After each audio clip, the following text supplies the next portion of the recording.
Hello everyone, good morning and welcome back to our new blog. আশা করছি তোমরা সকলে অনেক ভালো আছো। আর দেখতেই পাচ্ছ একদম রেডি হয়ে আজকের ভিডিওর ইন্ট্রো দিচ্ছি। যাবো একটু ওই বাড়িতে। আজকে ওই বাড়িতে ছোটোখাটো একটা প্রোগ্রাম আছে, ভাইয়ের হচ্ছে বার্থডে।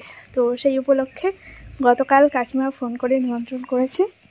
সকাল থেকেই যাবো করে তোমার দাদাভাই বলেছিল আমার সঙ্গেই চলো, কিন্তু যাওয়া হয়নি, বাড়িতে কিছু কাজ ছিল। তো এখন রেডি হয়ে বেরিয়ে পড়লাম। 11টা 10 বাজে। এই যে ব্যাগ, এর মধ্যে আমার নাইটি রয়েছে। তোমার দাদাভাই কাজের থেকে এসে স্নান করবে, ওর কিছু জামাকাপড় নিয়ে নিলাম। আর মায়ের দুটো শাড়ি নিয়ে এসেছিলাম আমি পরার জন্য, সেই শাড়ি দুটোও নিয়ে নিয়েছি, এর মধ্যে গিয়ে দিয়ে আসবো। তো সমস্ত কিছু নিয়ে এখন এই যে রাস্তায় দাঁড়াবো টোটোর জন্য। দেখি কখন টোটো আসে। আজকের ব্লগটা এইভাবেই শুরু করলাম। আশা করছি আজকের ভিডিওটাও তোমাদের অনেক বেশি ভালো লাগবে। তো দেখি কখন টোটো আসে, আসলেই বেরিয়ে পড়বো।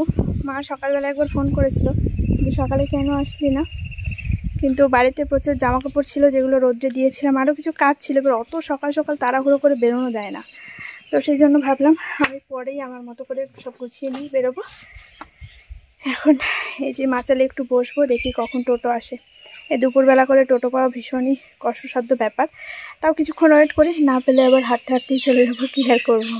তো সঙ্গে থাকো, পুরো ভিডিওটা একদম এন্ড অবধি দেখতে থাকো। আর ভাইয়ের জন্য কোনো গিফটও কেনা হয়নি, তো সেটাও কিনতে যাবো। তোমার দাদাভাই কাজের থেকে আসবে, তারপর এখন আমি রোদ্রের মধ্যে আর কোথায় বা যাবো, দোকানও বন্ধ হয়ে গেছে। সন্ধ্যের দিকে না হয় বেরোনো যাবে। তো কীভাবে আজকের দিনটা ওই বাড়িতে কাটাই এবং সন্ধ্যেবেলার প্রোগ্রাম পুরোটাই তোমাদের সঙ্গে শেয়ার করব, সঙ্গে থাকো। এই যেখানে ব্যাগটা রেখে দিলাম, আর এখন আমি ওয়েট করব কখন টোটো আসবে। রাস্তার এই যে এই দিকটা করে আমি এখন হাঁ করে তাকিয়ে থাকবো, দেখি। এই দুপুরের দিকে একটু প্রবলেম হয়ে যায় গাড়ি ঘোড়া নিয়ে, তাও কিছু করার নেই।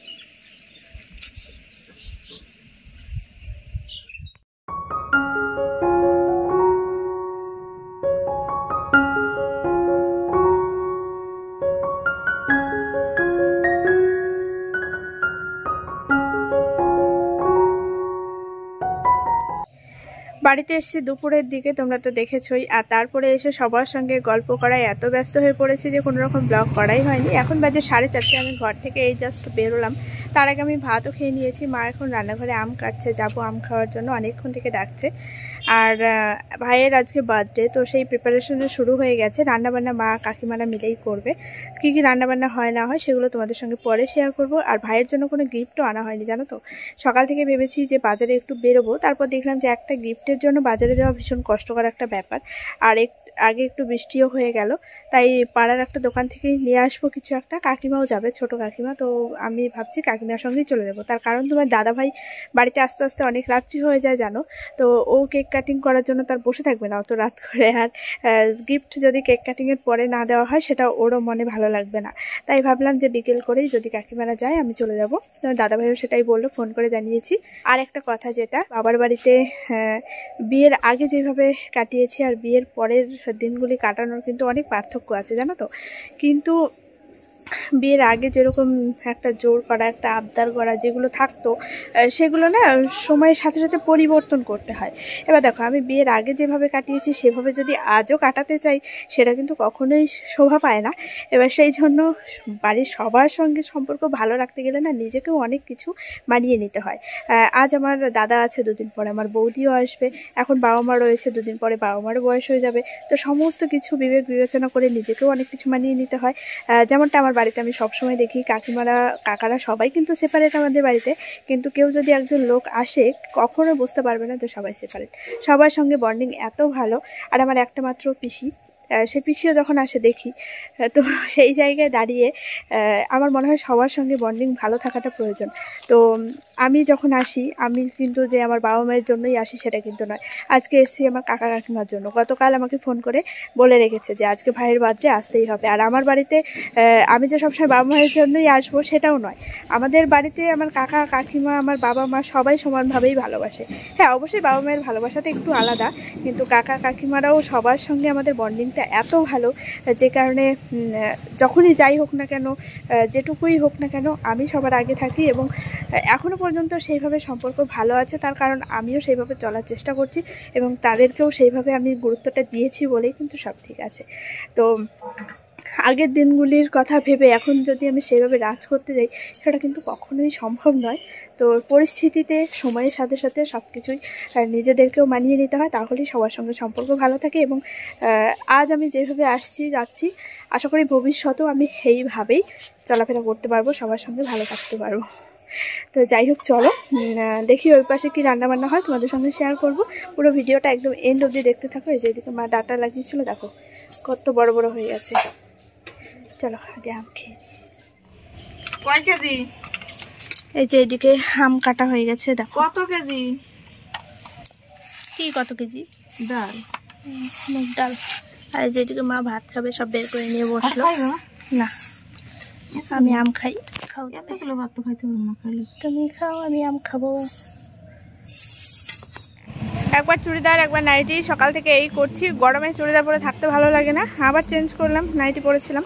ওই যে কাকা চলে এসেছে, কাকা আর আমি যাবো এখন ভাইয়ের জন্য একটা গিফট কিনতে। চলো দেখি কি নেওয়া যায়।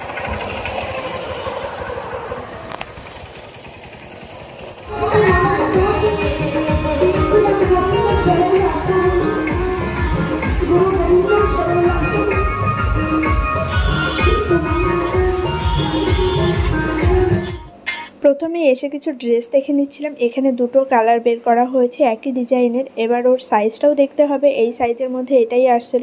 আর খুব বেশি কালেকশন আজকে ছিল না। প্রথমে ভাবলাম কি দেব করতে করতে মনে হলো যে ড্রেসটাই ঠিক আছে, যেহেতু সামনেই পুজো আসছে, বাচ্চা মানুষ এক একদিন এক একটা পরতে পারবে। আর ছোটো কাকাও একটা নেবে, তাই ভাবছিলাম দুজন দু রকমের নেব, তাহলে পরতে পারবে আর ভালোও লাগবে। আর প্রথমে ভাবলাম যে খেলনা দেওয়া যায় কিনা, তারপর দেখলাম যে না, এখনকার দিনে বাচ্চারা খেলে না, তার থেকে জামা কাপড় পেলে অনেক বেশি খুশি হবে।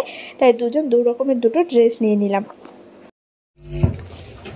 যেদিকে সব রান্না বান্না প্রায় শেষের দিকে। এখানে যে চিকেন রান্না হয়ে গেছে, আর ওইদিকে মা কি রান্না করো? ভাত। ও মাংস এখন রান্না হয়নি, অর্ধেক হয়ে গেছে আর অর্ধেক হচ্ছে। আর ওই যে একদিকে ওইদিকে পাঁপড় ভাজা হচ্ছে, এদিকে দিশা পাঁপড় নিতে ব্যস্ত। আস্তে আস্তে আস্তে আস্তে আস্তে। ওইদিকে জন্মদিনের সব ডেকোরেশন চলছে, আমি বেলুনগুলো বেঁধে দিয়ে আসলাম। আর এখানে বোন দিদা খেতে বসেছে। ভাই গিয়ে নিয়ে এসেছিলো, দিদাকে শরীরটা তো প্রচণ্ডই খারাপ, তো তবুও নিয়ে এসছে। আর এখানে খাওয়া দাওয়া করতে অনেক দেরি হচ্ছিল, সেই জন্য দিদাকে এখানে দেওয়া হয়েছে, ওষুধ খাবে। আর সঙ্গে এই যে বোনকেও দেওয়া হয়েছে, মামার মেয়ে। দিশা দিশা খাও, ভাত খাও, তাড়াতাড়ি খাও।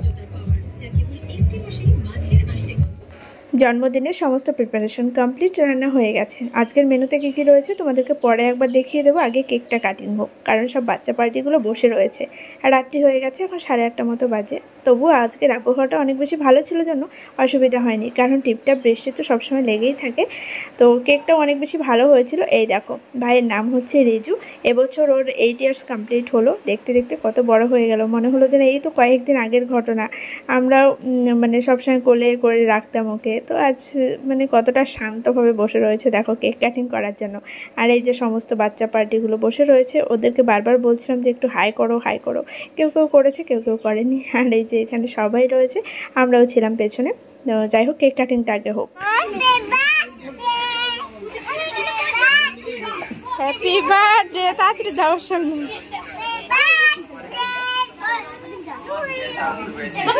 ধরে না ধরে না, এই ও কেকের সামনেই আসে।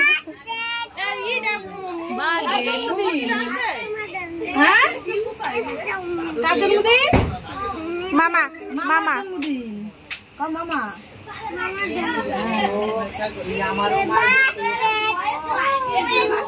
বিকেল থেকে একদমই স্থির হতে পারছি না। একবার দোকানে গেলাম, তারপর এসে এই দিককার সব রেডি করতে হলো। এই বেলুনগুলো কোথায় বাঁধবো প্রথমে বুঝতে না পেরে জানলার সঙ্গে বেঁধে দিলাম, বোথ সাইড আটাগুলো ছিল না।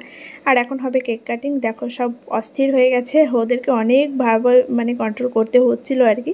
তো যাই হোক, হ্যাঁ, দেখতে দেখতে 8 ইয়ার্স কমপ্লিট হলো। তোমরা সবাই ওকে অনেক আশীর্বাদ করো, যেন অনেক বড় হয়, মানুষের মতো মানুষ হয়।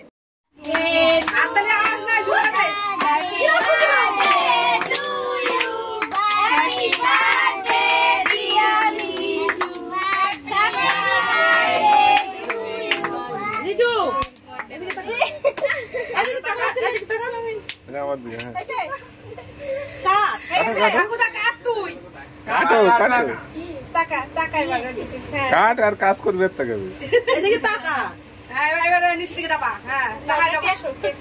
ঠিক আছে ঠিক আছে তুই কাট এমনি কাট দে না হয়ে গেছে এই নষ্ট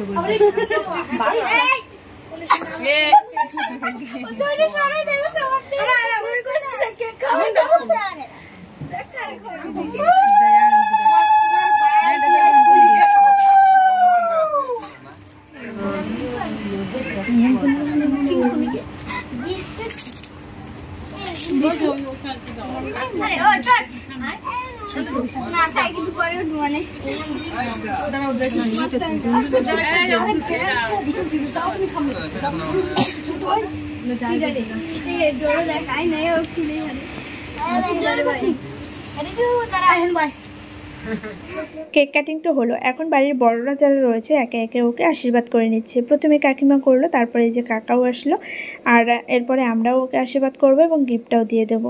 আমি বাড়িতে ড্রেসটা নিয়ে এসেই ভাইকে পরিয়েছিলাম যে কেমন হয়েছে, সাইজটা ঠিকঠাক হয়েছে কিনা। ও পরেই বলছে কি দিদি খুব ভালো হয়েছে, আমি এটা কেক কাটিংয়ের সময় পরবো। তো আমি সাইডে রেখে দিয়েছিলাম। তারপরে ছোটো কাকা এই ড্রেসটা নিয়ে এসছে যেটা ও পরে আছে, কাকিমা ওকে পরিয়ে দিয়েছে। তাই আমি বললাম ঠিক আছে, নতুন ড্রেস পরলেই হলো, কোনো ব্যাপার না, ও এটা পরে নেবে। তো ওই গিফটটা ওকে আমি দিয়ে দেবো। আর আমি গ্রিন কালারের ওই যেই গেঞ্জিটা তোমাদেরকে দেখিয়েছিলাম ওই সেটটাই নিয়ে এসেছি, কারণ সাইজ মতো হচ্ছিল না আর কালারও আমার ঠিকঠাক পছন্দ হচ্ছিল না, তখন তোমাদেরকে বলা হয়নি। আর এখানে যে ছোট ছোট ওরা শুধু ওর দিকেই তাকিয়ে দেখছিল কি হচ্ছে এগুলো। আর এই যে আমি গিফটটা আবার নিয়ে আসলাম দৌড়ে গিয়ে, এখন ওকে দিয়ে দেবো। আর ওই দেখো ও শুধু কেকটা খাচ্ছিল, ওই জয় জানো তো। আর যখনই পায়েসটা দিতে যাচ্ছে তখন আর নেবে না, বলছে আমি খেয়েছি এরকম, মানে কেকটা ওর ভালো লাগছে তাই জন্য শুধু ওইটাই খাবে, অন্য কিছু খাবে না। আর এরপরে সবাইকে খেতেও দিয়ে দেওয়া হবে। তোমাদেরকে মেনুগুলো দেখানো হয়নি, একটু পরে দেখিয়ে দিচ্ছি। আর আমি ওই যে বললাম এদিক ওদিক দৌড়াদৌড়ি করতে করতে অবস্থা খারাপ। সমস্ত দায়িত্ব আমার উপরে দিয়ে দেওয়া হয়, তুমি যেভাবে করবে গোছগাছ করে করো এরকমটা। আর ওই যে প্রথমেই তোমাদেরকে বললাম না, সবার সঙ্গে সম্পর্ক বজায় রাখতে গেলে না নিজেকেও অনেক কিছু মানিয়ে নিতে হয়। যেমন ধরো আমাদের বাড়িতে জামাই ষষ্ঠী হোক, যে কোনো অকেশনে আমরা তো সবাই সেপারেট, আমি দেখা গেলো আমার বাবা মাকে নিয়েই কিন্তু সমস্ত কিছু করতে পারি। আমার কাকা কাকিমাকে না ডাকলেও চলে, বা এদেরকে না ডাকলেও হয়, নিজেরা নিজেদের মতো দিব্যি থাকা যায়। কিন্তু না, সেটা আমরা কখনোই করব না। এবছর যেমন আমরা জামাই ষষ্ঠীতে যেতে পারিনি, মানে যাইনি, এরকম পরিস্থিতির জন্য সবাই বারণ করেছে। তোমার দাদাভাই বলেছিল, আমিও বারণ করেছি যে থাক, সবাই যখন বারণ করছে ছেড়ে দাও এই বছরটা। তো যখনই যাই সবার জন্য গিফট নেওয়া, মানে শুধু মায়ের জন্য না, কাকিমাদের জন্যও নিয়ে যাই। তো তারাও সেরকমই করে আমাদেরকে। তো এই জিনিসগুলো বজায় রাখছি বলেই কিন্তু সম্পর্কগুলো এত ভালো আছে। আমাদের বাড়িতে যে কোনো ছোট বড় যে কোনো অনুষ্ঠানে আমাকে এবং তোমার দাদাভাইকে সবসময় ওপরে রাখে। তো এরকমটা সবাইকেই মানিয়ে নিতে হয়, তাই না? শুধু একার জন্য কিন্তু সম্ভব না, শুধু আমার কারণেও ঠিক থাকবে না, আবার শুধু তাদের কারণেও ঠিক থাকবে না, এটা কিন্তু সবারই দেখতে হবে। তো এই আর কি। এই যে আমার বাবার অসুস্থতা, আমি তো এখন ওই বাড়িতে থাকতে পারি না, মাঝে মধ্যে যাই, গিয়ে দেখে আসি, ওষুধপত্র কিছু আনার হলে বাজারে গেলে এনে দিই। কিন্তু আমার কাকারাও অনেক কিছুই করে দিচ্ছে বাবার জন্য, বা করে, সাধারণত সবাই সবার জন্য করে, এই জন্যই কিন্তু সব ঠিক আছে। তো যাই হোক, অনেক কথাই বলে ফেললাম। আর এই যে এখানে ওরা পাশে বসে রয়েছে, বারবার দেখছে কি হচ্ছে, তাই জন্য ওদেরকেও আবার সবাই একটু দিচ্ছিল আর কি। এদের অবস্থাটা জাস্ট দেখো, ক্যামেরা ধরতেই কেমন করছে। আর এদিকে মা আশীর্বাদ করে নিচ্ছে, আর তারপরে দিদা আশীর্বাদ করলে এখানকার পর্ব মিটে যায়। তারপরে খাওয়া দাওয়া হবে, আর তখন তোমাদেরকে মেনুগুলো দেখাচ্ছি। আর এখন এই যে কেক কাটার দায়িত্বটাও আমার উপরে, যেটা সব সময়ই থাকে আর কি। তো আজকেও তেমনটাই হয়েছে, আমি এবার কাটতে একটু খেয়েও নিচ্ছিলাম, কারণ এই কেক আমার অনেক বেশি ভালো লাগে। তো পৃথা আমাকে ভিডিও করে দিচ্ছিল, ও এখন ভিডিও করতেও চায় না, ভিডিওর সামনে আসতেও চায় না, জানি না কেন এমন হয়ে গেল। তো মাঝে মধ্যে আবার খুব বেশি ইন্টারেস্ট থাকে, মাঝে মধ্যে আবার ডেকে কাছেই পাওয়া যায় না। তো অনেক ডেকে এখন নিয়ে আসলাম। আর ওইদিকে তোমার দাদাভাইকে আমি আগেই বলে রেখেছিলাম তুমি আমার ভিডিওটা খুব সুন্দরভাবে আজকে করে দিও। ও প্রথমে কিছুটা করে দিয়েছে, তারপরে আর ওকে আমি খুঁজেই পাচ্ছিলাম না, জানো তো। এদিক ওদিক অনেক খোঁজ করলাম, কোথাও পাচ্ছি না, মানে ও হারিয়ে যায় এখানে আসলে, ওকে আমার বারবার খুঁজতে হয় কোন ঘরে আছে। একবার কাকিমা ডেকে নিয়ে যাবে, একবার কাকা ডেকে নিয়ে যাবে, একবার ভাই ডাকবে, বোন ডাকবে। এখানে আসলে ও আমার থেকে অনেক বেশি ব্যস্ত থাকে, হয় খাওয়া নিয়ে, না হয় গল্প নিয়ে। তারপর দেখলাম যে না, এভাবে হবে না, আমি আশা ছেড়েই দিলাম। তো পৃথাকে অনেক ডেকে নিয়ে এসে তারপরে ভিডিওটা করিয়েছি। তো কেক কাটতে আমি এবার খেয়েও নিলাম, কারণ এই কেক দেখলে আমার মাথা খারাপ হয়ে যায়। কেক খেতে আমি অনেক বেশি ভালোবাসি, বিশেষ করে এই কেকগুলো। তারপর পৃথাকেও একটু দিয়ে দিলাম। ও বলছে ক্যামেরা যদি আমার দিকে ঘোরাও তাহলে আমি কেকটা নেব না। আমার কেক কাটা হতে না হতে সবাই এদিকে আবার খাওয়া দাওয়া করতেও বসে পড়েছিল। পরে সবাইকে কেক দেওয়া হয়েছিল। আর প্রথমেই আমি ভেবেছিলাম তোমাদের সঙ্গে শেয়ার করবো কী কী মেনুতে রয়েছে, কিন্তু সেটা একদমই সম্ভব হয়নি। আমরা যখন সবার লাস্ট খেতে বসেছি তখন আমার মনে হলো যে না, একবার দেখিয়ে দিই। মটর ডাল হয়েছিল উচ্ছে এবং ডাটা দিয়ে, তার সঙ্গে হয়েছিল একদম লাল লাল ঝাল ঝাল চিকেন, আর সমস্ত কিছু মাই রান্না করেছিল। এদিকে হয়েছে যে পাঁপড় ভাজা কাকিমা করেছিল, তার সঙ্গে হয়েছিল পটল ভাজা, আর হয়েছিল পায়েস, যেটা আমি একদমই ভালো খাই না জন্য আমি ক্যামেরায় তুলতেও ভুলে গেছি।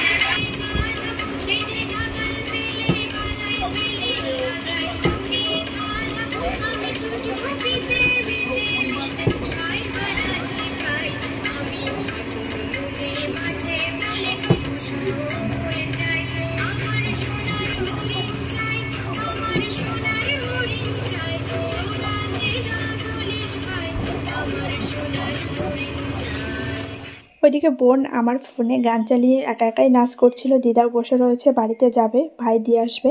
মা এদিকে বাবাকে ভাত খাওয়াচ্ছিল, আর ওইদিকে টিভিও চলছিল। তো সবাই মিলেমিশে আজকের দিনটা অনেক ভালোভাবে কাটিয়েছি, এবং এখানে আসলে আমার মন মেজাজ অনেক বেশি ভালো থাকে।